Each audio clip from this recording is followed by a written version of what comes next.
Do you want to mention The Jungle Book from Disney? I don't.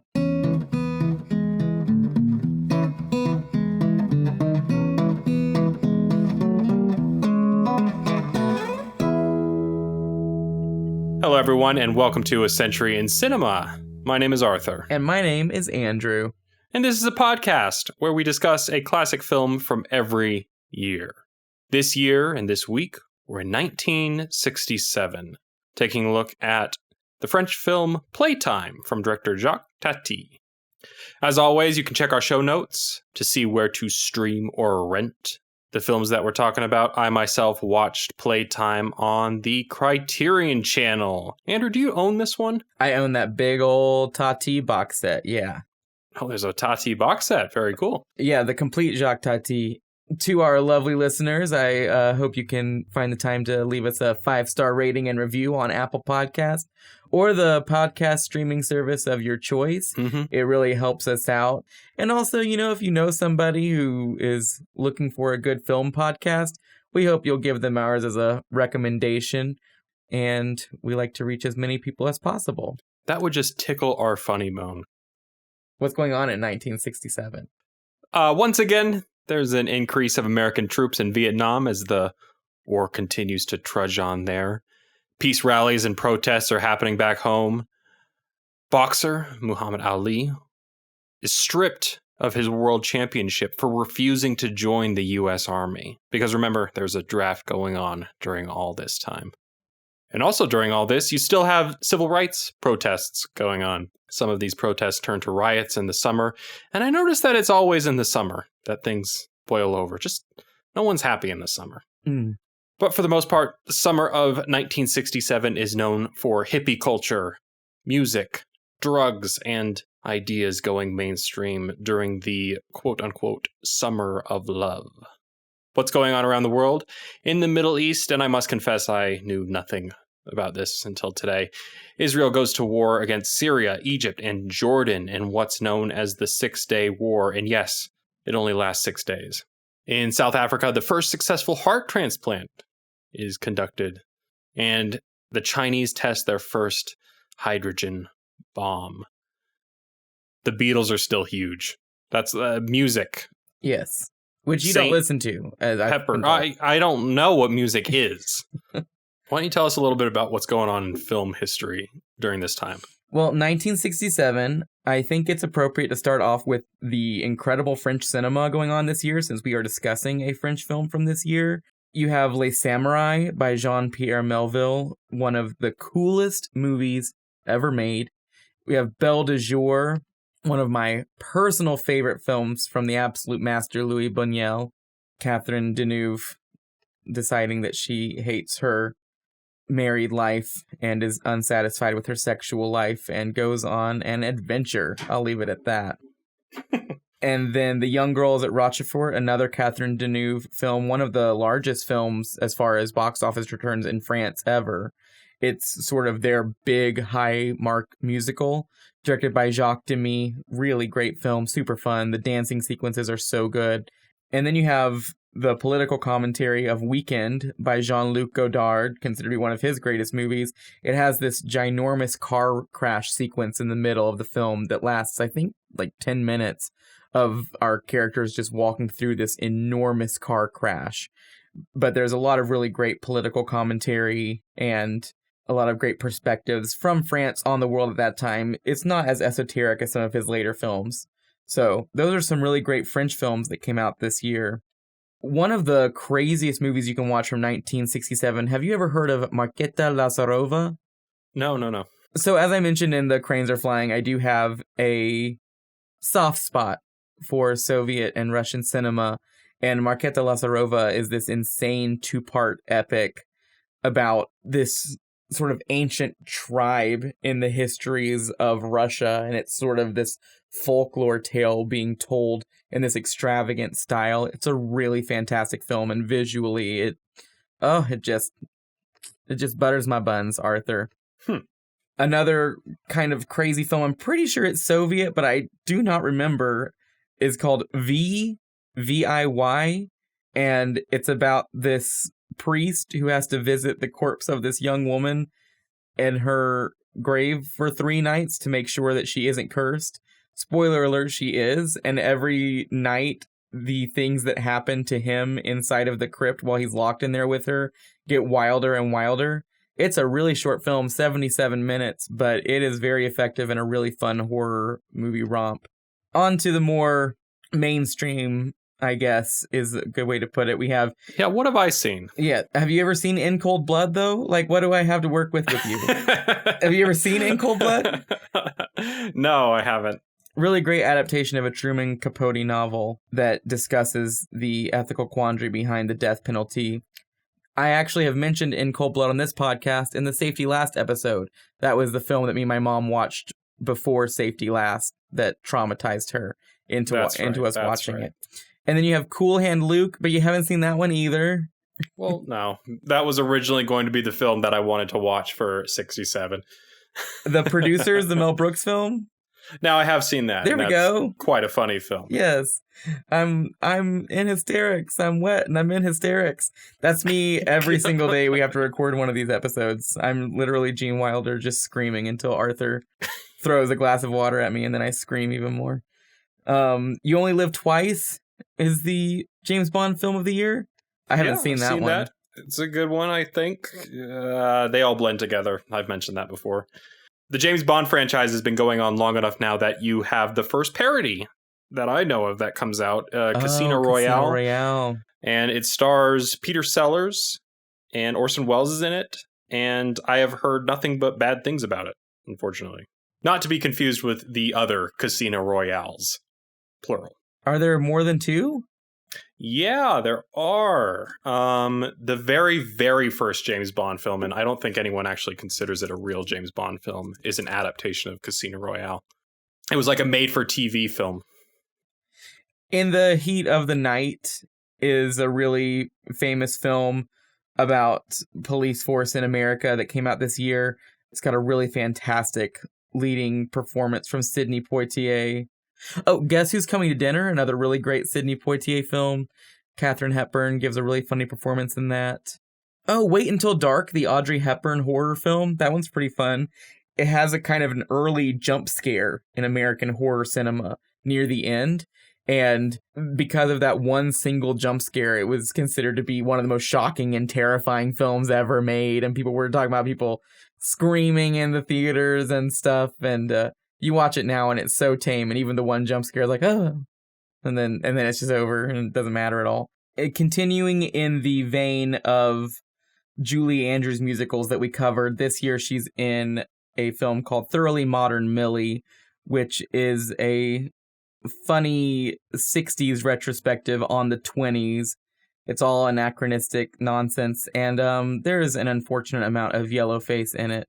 And speaking of musicals, the musical is killed within an inch of its life. It's about to go away entirely for a little while as far as huge, big budget Hollywood musicals are concerned, with Dr. Dolittle starring Rex Harrison, and it's interminably boring. I've seen it many times. And it was a ginormous flop. Yeah, so I can't see anything else that I really want to go over. So let's talk about our big boy. This is the year Bonnie and Clyde is released. Have you seen Bonnie and Clyde? I've seen Bonnie and Clyde many times, actually. Okay. I really like this movie. So this is like the one movie you've seen. I'm just kidding. Anyways, Bonnie and Clyde is released in 1967, and its portrayal of violence, its unlikable protagonist being portrayed in a likable fashion, and its daring performances from its lead actors are controversial in the United States, who, as we mentioned last week, are just now getting completely out of the Hays Code. Who's Afraid of Virginia Woolf was someone crumpling up the Hays Code and throwing it into the garbage can. Bonnie and Clyde was somebody pouring gasoline all over that garbage can and setting it ablaze, which needed to happen. But with the death of the Hays Code and Bonnie and Clyde's reputation, the death of another career was born, I guess. That's a weird way to phrase it. Death was born. Yeah. Bosley Crowther got fired. I'm just gonna cut to the chase there. Okay, how did he get fired for an opinion about a movie? It's his whole job. Yes. It wasn't just the negative opinion on Bonnie and Clyde. First of all, when Bonnie and Clyde was first released, there were a bunch of critics that ganged up on it and said that it was deplorable. It was all from this weird moralistic place. And Bosley Crowther had been very anti-censorship, very anti-Hays Code, and had been very supportive of most foreign films. So it was weird that he sort of joined in with that pile-on. At least that's what it seems to be. Maybe he legitimately did not enjoy the film, which does seem to be the case. But it wasn't just that he had the negative review and then the box office returns, pop culture in general, and then the new wave of critics were in support of Bonnie and Clyde. It was that in multiple reviews afterwards, he would, for no reason whatsoever, negatively critique Bonnie and Clyde again within other reviews that he wrote for the New York Times. He would just keep digging it up. Because he felt cornered and pressured to keep up his negative opinion of this film and sort of stake his ground, which for me, if I was him, I would have just released the one review. If someone had a problem with it, a la Pauline Kael, I would have maybe written a follow-up piece, but I definitely wouldn't have kept hammering in the nail. But he loved hammering in that nail. And so the New York Times eventually let him go because they didn't see him as the voice of current film criticism, which, maybe he wasn't. I mean, we've been following Bosley Crowther as a critic. He's kind of been a companion on this show. It's true. Since the 40s. Yes. He hated Dance Girl Dance and he hated Godzilla. We still love Bosley Crowther. Did he hate Godzilla? He called it, quote, an incredibly awful film. Well, I think it's appropriate that the new wave of Hollywood cinema, this sort of anti-hero story encompassed in Bonnie and Clyde, kills off the old school critic that is represented in Bosley Crowther. We're moving into a new era. Yes. The Hollywood system is dead. It's time for new blood. Bosley Crowther is the proverbial Boromir, and this is us laying him onto a boat and throwing him off a waterfall. I have no song to sing, though. Now, did you mention The Graduate? Okay, that's not my fault. Oh, no, it totally is. Yeah, I'll let you take this. I'll take... Well, yeah. Now I'm wondering who would listen to the episode who might know what is happening in 67 and is thinking, oh, we have a big one coming up, and they're like, oh, it's gonna be The Graduate because that's like the most famous movie ever. And then I'm like, Bonnie and Clyde, Bonnie and Clyde is still huge. It's still huge. Yes, it is huge. But The Graduate just...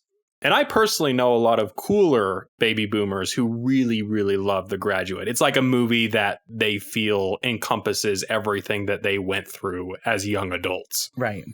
Well, so Mike Nichols is fresh off of directing Who's Afraid of Virginia Woolf, so he is considered the hot new voice in Hollywood. And then he makes The Graduate, which just feels revolutionary as far as its depiction of youth culture. I mean, this is the Rebel Without a Cause of the 60s. Yeah, that's a good way to put it. But my first time watching that film, I was in college, and I really, really related to that sequence where he's got all of the adults around him, and he's feeling all of the pressure, and then he just gets into the scuba suit that his parents forced him to get into, and sinks to the bottom of the pool and just sits there in silence and solitude. No, it's still a really relatable film. It stood the test of time, by all means. I'll always remember when someone insists that he just go into plastics. There's money to be made in plastics. I remember that every time I make a movie. There's money made in plastics. That's funny. It's a good quote to hang on to from that movie. Well, I think that was a good encompassing of what's going on in film history, 1967. A lot of changes, a lot of things that seem like they're in flux. And let's get to our film for the week. Ooh. Playtime. You got the plot, and what an easy plot you have. I wrote 3 paragraphs. All right. Okay. In 2014, James Quant, the senior programmer at the Toronto International Film Festival Cinematography, said the following about the comedies of Jacques Tati. The narratives are ghosts, barely there. mere floating motifs on which Tati hangs his gags and shapes his vision. And so is the case with Playtime, what many consider to be Tati's quintessential work. It takes place in Paris, France, fashionably in the 60s, technologically in the future. The film is divided into 4 sections, each more chaotic and hilarious than the one preceding it. We begin in the morning, which takes place at an airport where we are slowly introduced to the colorful cast of the picture. Once the morning transitions to midday, we are introduced to Monsieur Hulot, played by Tati himself, and we watch him and many others get lost and stupefied by the burgeoning wave of technology and bureaucracy of the world, represented here metaphorically as an overly complicated business building. The midday turns to evening, which finally has the entire cast convene in a nightclub that is currently under construction and falling apart while the guests are dancing and eating within.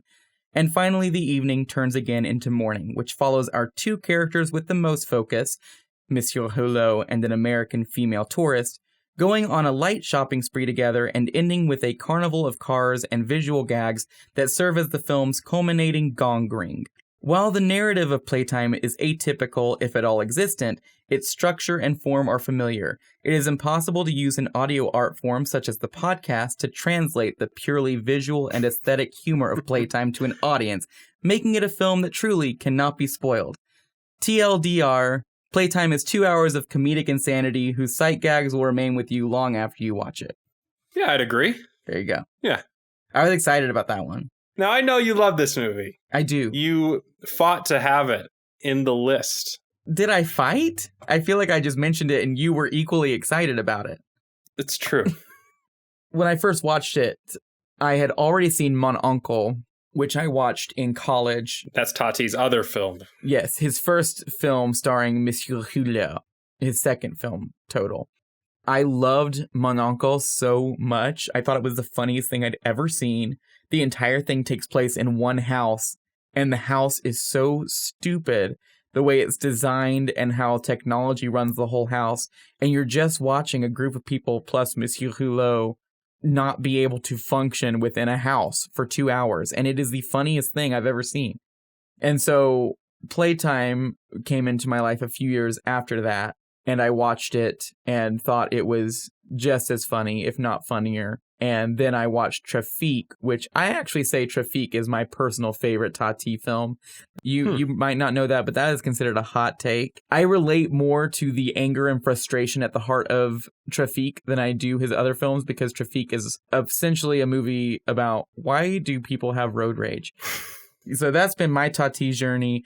I love showing this movie to people because every time I show it to somebody, I feel like they either see something or say something that I didn't notice, or they'll laugh at a part that I haven't laughed at before. I just feel like every time I watch this movie with somebody else, they find different parts of it funny, and I love that aspect of this movie. Also, as our dear listeners and you, Arthur, of course, know, I am an aesthetic film watcher. And what does that mean? What? I've never... Huh. And when Sorry. Anyways, I think it's very rare to see comedy where the humor is intact while there is still a visual spectacle element to it. And I love this film because it is such a huge visual spectacle on top of being funny. So those are my thoughts and feelings on Playtime. Yeah, I was excited about this film because I had seen that a YouTube personality that I really like, I think he's super funny, Videogamedunkey, had just randomly done a review on it. And he usually does video game videos, reviews, what have you. But for whatever reason, he decided that he wanted to talk about a French comedy from the 1960s.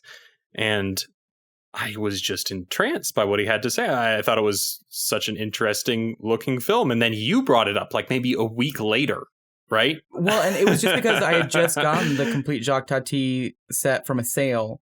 When I was going through the special features, I thought, wait, what year is Playtime? And I saw it was 1967. And yeah, so it was just so funny because that was my perspective. And then I told you about it after we recorded an episode. And you were like, oh, was that because of that Videogamedunkey review? And I was like, what? And then Yeah. I watched that video and I laughed my ass off. I thought that was so funny and honestly, a really great perspective on the film. I really liked the video in general. But yeah. Yeah, it was just completely random. But it makes sense in my mind that someone who really enjoys video games would actually really enjoy this film, because the experience of watching it is so different from film and cinema that you're kind of used to, which is where a filmmaker and a screenwriter will take you through a story and you are just kind of along for the ride. This film actually feels really participatory in a way that I kind of wasn't prepared for the first time I watched it. It was kind of hard to get into. It demands that you pay attention to the shots. It's not going to be edited in such a way that you're like, oh, here's what I'm supposed to be paying attention to. And the sound design and the way the shots are composed, you're still directed towards the gags, but at the same time, they're really long shots and they're all conducted with really wide angles. There is something that feels kind of like an open world video game. It's people watching the movie, where you let your eyes wander over the screen and find stuff that you are interested in, or find stuff that you didn't expect in the background. And I thought that was such an interesting take on movies. This is seriously not, this is just very unlike many, many films out there. And all the better for it. I think it's pulled off spectacularly. It's a very funny film. It's a lot of fun to watch, but you do kind of have to leap over a hurdle in order to get into it because it feels so different. Yes, I would agree with that. And I think that I experienced that with Mon Oncle for sure. And I was sitting there like, oh, wait, is this even funny? Or is this just like a painting or what? And then yeah, as it started to go on and as the gags got more and more ridiculous, I was like, oh, okay, no, this is actually really funny. And so I think jumping into Playtime was a little easier for me because I was like, oh, it's the guy who made Mon Oncle. I bet it's going to be kind of like that. And it was exactly like that. Pumped to the nth degree, I might say.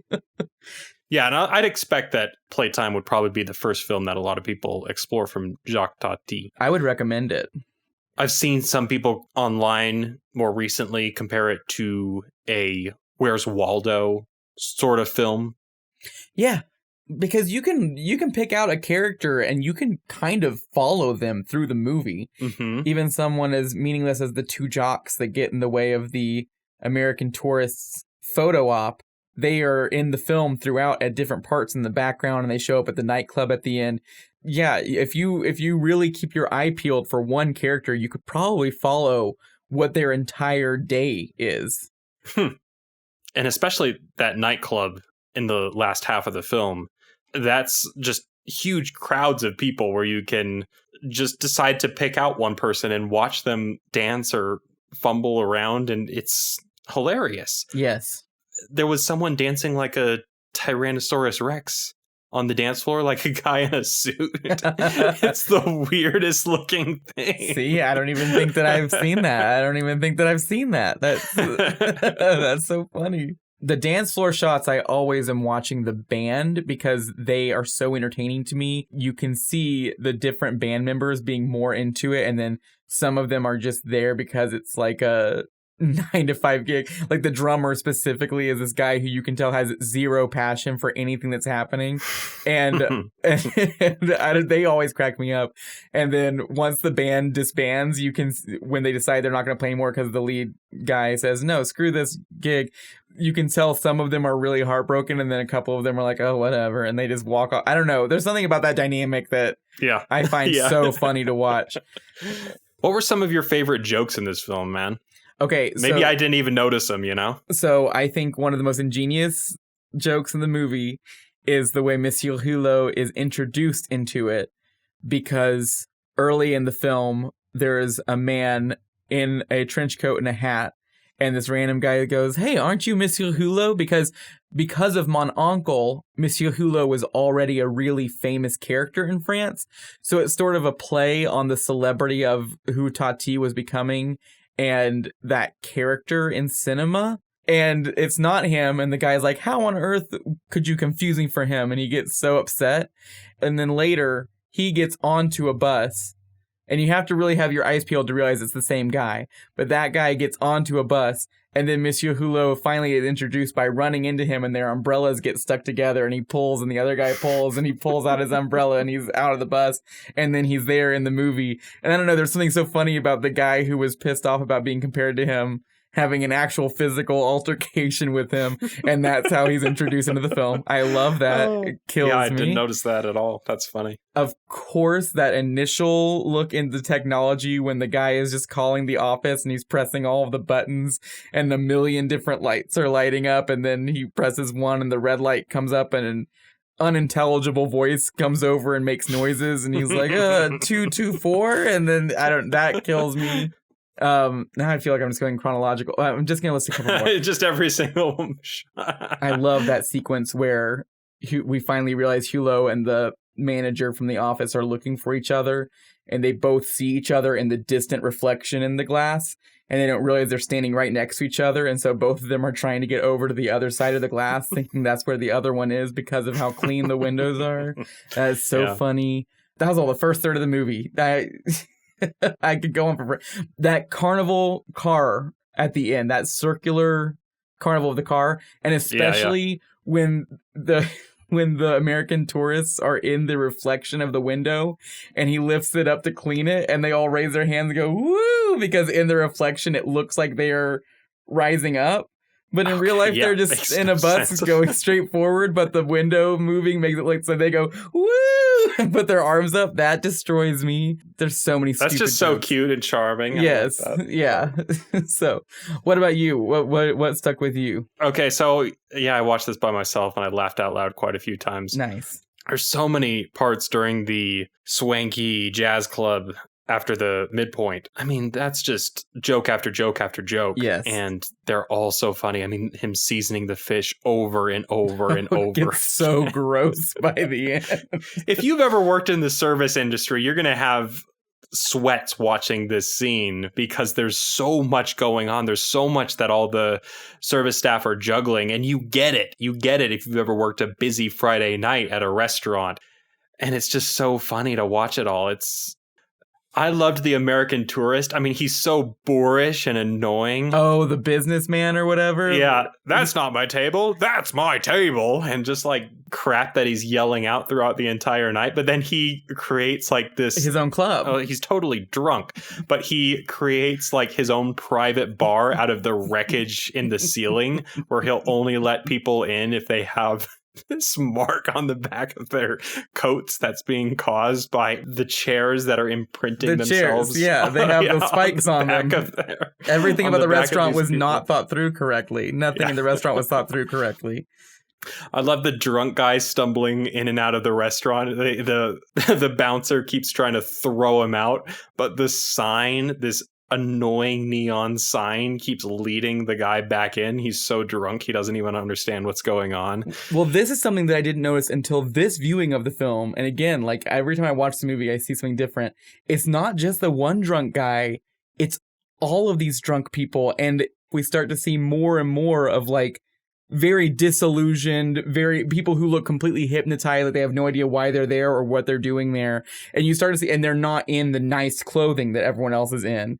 And at first you see like two or three of them, and then they start to be more. And I was like, oh, these are all drunk people who are like walking the sidewalk and getting hit with the light, and then walking in.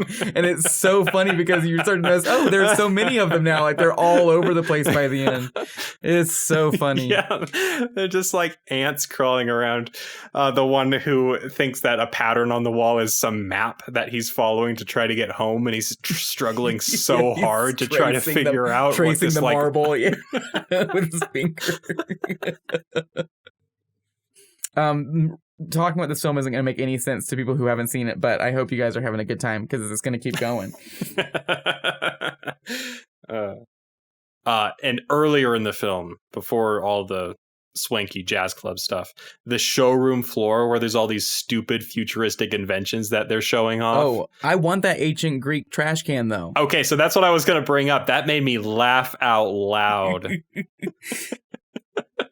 But I think the movie's actually really smart in what it's saying. I like Terry Gilliam's Brazil quite a bit. That's a great film. Great comparison. Approaching the same sort of futuristic society that's just become decadent and obsessed with commercialism, and there's nothing really left under the layers of technology that's plastered over everything. Old, ancient Roman society that's now been reduced to just some trash can that they're selling. I love that. I'll tell you, I didn't even realize that this was taking place in Paris until you start to see, when people open doors, the reflections of the Eiffel Tower and other landmarks around the city, because everything's been so modernized and it looks so boxy and futuristic in that a mid-century modern sort of way. But yeah, it doesn't look like Paris at all. It's all been bulldozed, essentially. I think it's important to differentiate what we see in the production design of this film and what we see in the cinematography of this film. Obviously, the two go hand in hand. Obviously, on any film, they go hand in hand. They need to work together. But when I talk about the cinematography of Playtime versus the production design, the mise en scène. Mise en scène. Mise en scène. How do you pronounce this? I always say mise en scène, but I also always say Monsieur Hulot and Samurai, so I don't know. I'm a weirdo. It's everything that's in front of the camera. It's how everything's composed insofar as the set decoration and the props and whatnot. Is that a good reading of that idea? I think so. One of the films I use as an example when I'm explaining what mise en scène is to people is Little Miss Sunshine. I really love that movie, and I love the trailer that the house that they all live in at the beginning.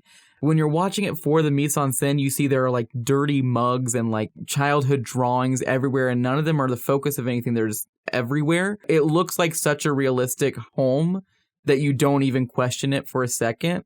And that's mise en scène, is, essentially the production design, but also specifically the production design that's within the image and how it is benefiting the image and establishing what the image is for. The story it's telling. Yes. And what we learn about the characters and what the filmmakers want us to take away. All right. And the cinematography is, of course, the way the camera moves, as well as more specifically how that production design is lit, the lighting and the expressiveness of the light, which is essentially painting. That's what you're doing with lights when you're a cinematographer. And I assume just the composition of shots sometimes. I mean, this movie is full of shots that stand perfectly still, for minutes on end sometimes. But the way they are lit is insane. So it's crazy because this film has really insane mise en scène, but also really insane cinematography. Because this entire thing was a set. They built this. Tati Town. That's what they called it, right? Yes. And it pushed Jacques Tati into bankruptcy because it was so expensive. But it looks expensive. It looks like a whole city. I was struggling to wrap my head around what it was. Literally just what it was. Because it seems too crazy to be a set on, a smaller, foreign film. It's not some big Babylonian Hollywood epic, but it has the same scope as one. Yeah, I mean, this city is pretty much the same size as that big city in Ben-Hur. It's funny because the city is the spectacle, but it never plays it up. The film itself never plays up the city as if it's the spectacle. No, it's just a playing stage up the visual for all the gags. jokes. Yes, they're the spectacles within. Right. But there was even a whole short that he made where he's giving these improv stage actors lessons on how to be a clown. And that was just something he made in one of the buildings in Tati Town, just so he could film something else inside of the set. And when you watch that, you think, wait, where was this in the movie? They just made this building? I don't know. I love it. It's like this fully realized town. So just a quick note on cinematography. I would assume also that cinematography has to do with how you light a scene in order to sell a gag. I think that's something that probably isn't appreciated as well as it could be, but, lighting directs an audience's attention. Yes. Whoever's closest to a bright source of light is going to draw the audience's eye immediately. So when you have a stage of people. Like there's sometimes it seems like 100 people in a scene. Putting them close to a light source or putting them close to the color in a scene, I guess that's production design too, helps to draw the audience's eye and sell a joke, even if it's something that happens in the background. All million things are being lit in a way that you can see all the way back, and there is focus on them if you let your eye go to it. And to allow for that to happen, you have to have very specific and artistic lighting choices going on. So yeah, it's an insane movie. It blows my mind every time I watch it. And I mean, it's good news that a lot of this hard work paid off with the critics. I know that this film and Tati's work in general was generally adored by critics around the world. Adored by critics, not seen by audiences. Very sad. What's weird is that Mon Oncle was a moderate success, and it wasn't huge in America, even though it wasn't released until later, but it was still more successful than Playtime was upon its release in America, which was also years later. And Playtime, for some reason, I mean, even in France, was sort of considered to be a big flop. And maybe it was because of Young Girls at Rochefort, which I know was just this huge monolith in French box office. Those kinds of details of the box office are really hard to pinpoint at this point in history. But it is just strange that within the text of this film, we have Jacques Tati acknowledging people know who he is and people know who Monsieur Hulot is. It's so you know that he's established, but then this film flopped so hard and didn't make back any of its money. And yeah, it was kind of sad. It was a huge risk and it was very expensive. And the film, the art itself, definitely warrants the risks and expenses. But unfortunately, it kind of tanked him. Two things that I wanted to consider when I heard that news is just that this film looks incredibly expensive. I don't know about his other films, but this just has this grand scope that I feel like overshadows other comedies, that I feel like just bloats it. And I could see a comedy not having the legs to earn back that kind of budget, even one that makes, a good amount of money. But I don't know the details of that. I don't know. And then the entire thing was shot on 70 millimeter film stock. Super expensive. Yeah. And then the other thing is just that maybe this didn't play very well in theaters. Maybe this sort of really participatory comedy was hard for people to get into. I know that I myself took a second to get into it. I was just on Letterboxd today to log the movie. I saw so many reviews of my peers and people, like these are recent reviews of people saying, I mean, it's gorgeous, but it's so boring. It doesn't justify its length, these Right. sort of things. And I was like, is this movie boring? These are the moments, and I've talked about this in this podcast before too. These are the moments where I think that my brain is just broken, because I'm like, I may have even struggled to get into the comedy at first, but definitely was never bored. I don't know. For me, that's such a weird thing to say even. It looks beautiful, but it's boring. I mean, if it looks beautiful, just enjoy that. Pretend you're in a museum looking at a painting. Anyways, that to say that this brand of comedy still seems to be a little inaccessible for some. Yeah. I think it's important to tell anyone who you recommend this film to just kind of what to expect, because it does feel so different from filmmaking in general and comedies in particular. Anyways, that was a long way to try to get into the review. Oh my gosh, I forgot about the review. This is a nice review. I did enjoy this, and I even read it this time. Quickly, just to give us some context, this is coming from the New York Times, but in the year 1973, so 6 years later, when the film is released in the United States, and it's being written by Vincent Canby, the new film critic at the New York Times, after Bosley Crowther was replaced. Continuing the tradition set forth by Bosley Crowther within the New York Times, he seems to be very supportive of foreign cinema, and specifically very supportive of this film. This review read to me as somebody actively trying to get a wide audience to go and see the film. I mean, I was going to pull this quote, but it's just so freaking good. He says, "It is the world of Kubrick's 2001, without the metaphysics and without Richard Strauss. Yeah, I love that. I love that so much because that's how I see this film. Exactly. It is the same entertainment section of my brain that a Kubrick film would take from the aesthetic standpoint.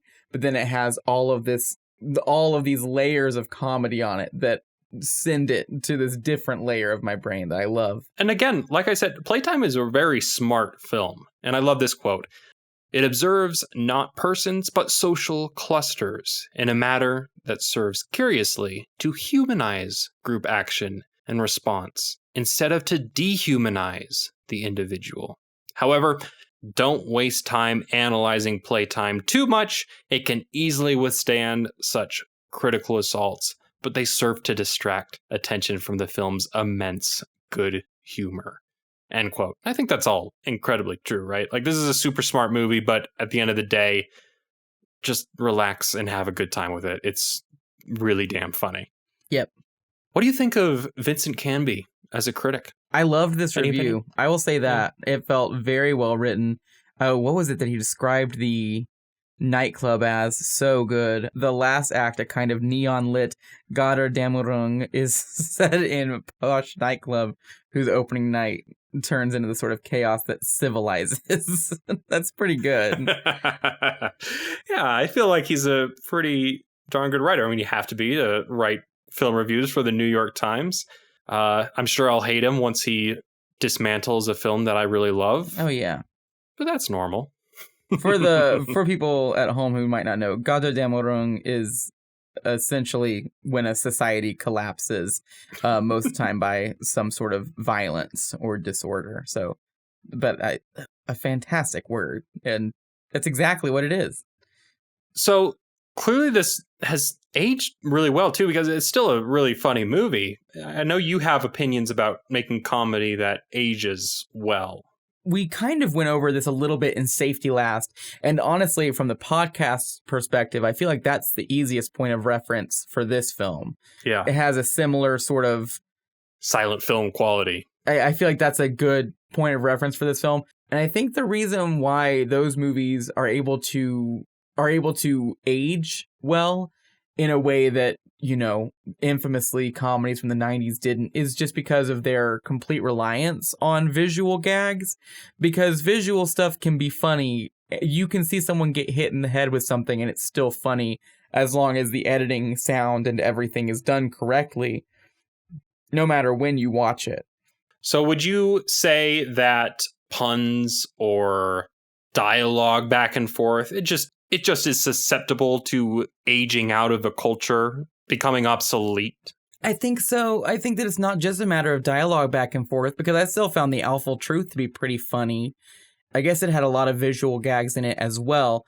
For me, I think what comedy can't do well is make references move forward in time, and eventually you are going to hear a reference, or there's going to be some joke made that just absolutely does not land anymore.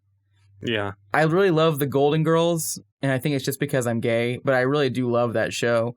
One of the jokes of the show now is that they will just randomly name drop somebody, and it's clearly some hot news topic, and it's as a punchline to a joke, and the audience goes wild for it, and every single time you're like, who? Like, you have no idea what they're talking about. And there are so many comedies, specifically from the 90s, that build the whole thing off of references, and then all of the other humor involved is, you know, fart jokes or some sort of body humor that isn't good, or, you know, using minorities as punchlines and stuff that just doesn't age well at all. Yeah. So then you have something like Playtime, where there are no references to anything. You watch it and, you know, I even said in my plot synopsis, fashionably it's in the 60s, but technologically it's somewhere in the future. And that's because the fashion is just the fashion of the time. I mean, even the fashion is amped up just a little bit. There's like this one woman who's in the nightclub and she's in a black dress with these little plastic squares on it. And you're like, that is the ugliest thing ever. And it's just hilarious because it's like the film's idea of where fashion is going to go. Either way, it's funny. It's funny if it's a really bad garment and it's representative of fashion in the 60s. And it's funny if it's a really bad garment and it's sort of a play on what the future of fashion would be. You know, like both ways the joke works. So I think it's kind of an impossible task to ask a comedy writer to come up with something like this. I also have never read the screenplay for Playtime. I have no idea what that looks like. What does that look like? Yeah, I have no idea what that is like at all. Yeah. I'm sure it's available somewhere. I'm sure it's not impossible to find. Maybe it is. I mean, it's going to be in French. Yeah. Imagining what a screenplay for a film like this looks like is impossible. It doesn't fit into the standard Hollywood blueprints of what we think of as screenplays. Do you know much about Tati's work outside of film? Was he like a comedian? Was he a clown? Like, how did he get his start? So Tati has a pretty crazy life. So his grandfather was the general of the Imperial Russian Army and a military attaché to the Russian embassy in Paris.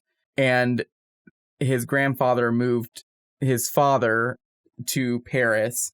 And then when his grandfather died, his father, as a child, was kicked out of Paris and back into Russia.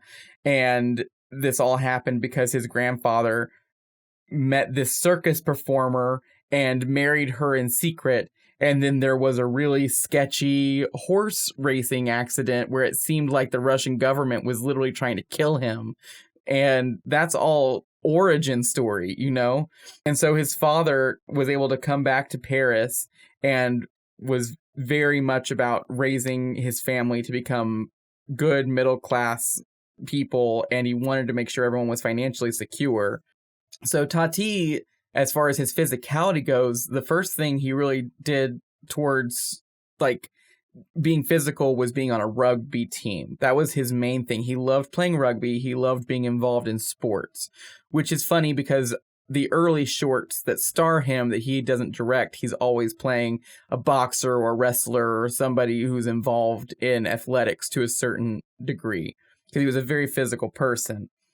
And then he ended up leaving the rugby field. He left his parents' house. He decided he wanted to be a struggling artist, essentially, and left his entire life behind and started working as a vaudeville performer / improv performer. And there is a writer, her name is Colette, and she wrote a really glowing review of his show in 1935. And he notoriously kept that review with him in his pocket everywhere he went to the day he died. He loved that review so much, and it gave him the inspiration he needed to move forward. It was through that review and through other people seeing his show that he started working with these people directing short films. And then eventually he worked with René Clair, who's kind of a famous French director, and he directed him in a really funny short and gave him tips on directing. And so then he directed his very first short. Tati directed his very first short, which was called School for Postmen. And it's just about these three postmen who are taught what to do as postmen. And then we follow Jacques Tati as a postman, bumbling around on a bicycle and messing everything up. And it turns into this huge slapstick thing. It's actually very funny. It's only 15 minutes long. And from School for Postmen, he was able to formulate a script for his first feature, Jour de Fête, which is about a town trying to put on a parade, and he plays that same postman character in Jour de Fête. So even early on in his film career, it was a lot about making a recurring character and turning himself into sort of the main entertainer of the film. And then the third act of Jour de Fête is just the short School for Postmen again. And it's really funny because when you have the context of the entire film behind it and his character is established, the short is funnier. It's just funnier. And so it's the first moment in his career where he makes a really funny joke, which is the short film, and then realizes this will be even funnier if I make it a layered joke and give this entire context behind it and then show it. And it works really, really well. So then after making Jour de Fête, he conceptualized the character of Monsieur Hulot for the film Monsieur Hulot's Holiday. I need to watch it. I'm sure I would really love it. But after Monsieur Hulot's Holiday, the character became popular, and he became sort of a funny character and the mini celebrity in France. And then he made Mon Oncle, which was a pretty big success, which was then followed up by Playtime, which was financially a huge failure. As I said, he was able to make Trafic, which was a Dutch-funded film made for television. And then his final film, Parade, is more of a documentary than anything. It's a circus performance that Tati is a clown in, and it's filmed. I haven't watched that one either. He died of a pulmonary embolism. At some point. Yes, when he was 75 years old. Pretty late into his career, I would assume. He was survived by 3 children, one of which he had disowned when she was very young because the woman who he had the child with, he was pressured out of the relationship with her and they moved away. And that was before he had gone off on his own. Jeez, it sounds like there's a whole nother story there that we're not getting. There is. I won't go all the way into it, but there was... have you ever seen the Triplets of Belleville, Arthur? No. Oh, it's a really funny movie. And the director of that film is a huge Tati fan, and it's sort of an animated Tati movie. It's really great. But then he made a literal animated Tati film called The Illusionist, in which the main character is modeled after Tati, and it's based off of a screenplay written by Tati before he died. And then that daughter came forward and was like, well, that entire script was written as sort of his point of regret to me towards him. And the reason he never made that film was personal between us. And it's not okay for you to make this movie. And it turned into this whole thing. So, yeah. The tidbits, those are the tidbits. Without getting too deep into his personal life and just kind of staying on the films, because at some point we have to wrap the podcast up. That was all I had. That was all I had on his personal life. Okay. When it comes to Playtime versus the other films that you've seen from Tati, what is it about Playtime that makes it like his magnum opus? Is it really just the sets? Is it this grand scope that it has? It's the grand scope that it has, but also it's the sprawling nature of it, because Mon Oncle and Trafic have a very specific focus. Mon Oncle is about the difficulties of technology that is made to make your home more convenient. That's what the joke is that the more technology there is to make your home more convenient, the more inconvenient working the technology itself becomes. Mm-hmm. And Trafic is the joke of how ridiculous it is that we are driving around in murder machines on a daily basis and nobody seems to care. And it's and so those are very focused. Whereas Playtime, it says a lot, but it doesn't really focus on anything for more than a scene. But then it moves to the next scene and it's a new observation, a new critique, and they'll complement each other and fold into each other. And there are overarching themes for sure, but there's definitely no central, this is the issue we're talking about today in Playtime. And I think that's what sets it apart from the other Tati films. Mon Oncle and Trafic both feel like you are watching a section of a huge world, whereas Playtime seems to be a whole world. It seems to be the whole thing. So I guess simplifying it would be because of the set and the scope for sure. But, it's also those elements and how they fold into the narrative. I think I'd say that it's that modern life and what is being imposed on people is just so oppressive and sad and sort of straight edge, and that they just need to lighten up. Yeah. By the end, you have the beautiful carousel of cars that has sort of overtaken the drab, boring office life that we were introduced to earlier in the film. But that's not a specific critique about the home it's like a big society-wide sort of philosophy. Yeah. I love it. Because even comparing the overarching theme of this one is the inconvenience of home convenience versus the overarching theme of this one is the oppression of life. Even that is just such a different, like such a grander scope. Yeah. I just think it's hysterical. And this is funny because I was planning on bringing up Triplets of Belleville during this part anyways, because Triplets of Belleville has this huge section where they're in America and everyone's this huge, like, blob of fat just rolling around. And I love it. I think it's hilarious. And it's dumb and stupid because it's not realistic, but it is funny that that's sort of France's perspective of America. In this film, America is a sea of tourists who have zero concern for anything going on around them or what any actual French citizens want.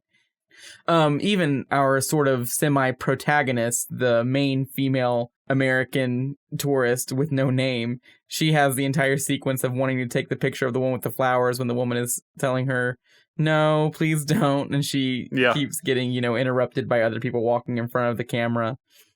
But there's also, what's interesting about this movie, there's also critiques of French people's perspective on Americans. Because, again, our semi-protagonist, I don't know what else to call her. I don't know how to refer to her. Yeah, I know who you mean. She comes in that really gorgeous, slimming green dress. And it's clearly meant to, from an aesthetic perspective, set her apart and make her seem as a beautiful sort of ingenue within the film's universe. And then immediately have these French people being like, American people always wear the most drab fashion. I hate their clothes. And then we have Jacques Tati. He only speaks English in one moment to her to tell her he's going to go inside really quickly. And immediately a French citizen thinks that he's an American tourist and says in French to him, why can't you people just speak French? And she thinks that he can't understand him, and he just walks past it. He doesn't even take it in. But, so the film also contains these weird little micro critiques of how French people view Americans. And I think it's coming from this perspective of, like you said, people just need to chill out. People need to sort of be able to be a little bit more understanding and a little more open to each other. But I can't tell you that for a fact that that's what he meant. I just love that aspect of the film. I mean, there's definitely a commentary on Americans in this film because they are such a prevalent part of it. Yeah, there's got to be something political about that American man barging into the club, acting like he owns the place. And then the second there's a section of the club in France that is no longer occupied, he takes it over and turns it into a privatized club that only people with certain marks can come into. Like I can't imagine how that could be misconstrued as political or a commentary on anything, Andrew. Are you sure? What made it funny was that I didn't realize you were sarcastic at first. I thought you were asking, I don't remember that scene. And I'm like, I was going to be like, oh, Arthur, remember? Like, I was going to go into way more detail. Yeah, but is it like World War II? Like, is that what it is? I don't know. I think it's just American behavior in general. Exactly what you described is just like American foreign policy in the 20th century. Yeah.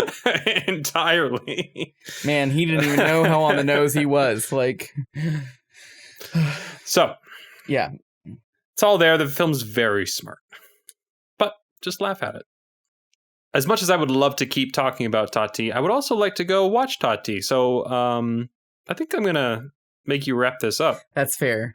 But I love this film. I'm really happy we did change it to this. I do own Cool Hand Luke on Blu-ray whenever you want to watch that. Maybe we'll watch it, Yeah.